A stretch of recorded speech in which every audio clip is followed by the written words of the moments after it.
Halo semuanya, selamat datang kembali di channel 100 Reset Info. Hari ini saya akan menunjukkan cara mudah menutup game di Nintendo Switch 2.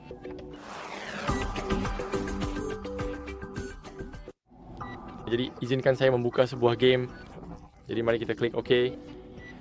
Sekarang yang perlu kita lakukan hanyalah menunggu sampai gamenya menyala sepenuhnya. Saya akan tunjukkan cara keluar setelah game selesai dimuat. Jadi sampai jumpa nanti.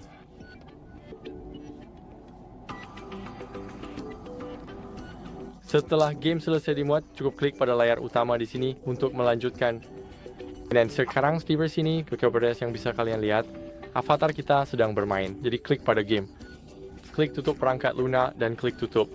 Sekarang gamenya sudah tertutup dan kalian siap untuk melanjutkan. Jadi terima kasih sudah menonton. Jangan lupa untuk like dan subscribe serta sampai jumpa di video berikutnya. Selamat tinggal.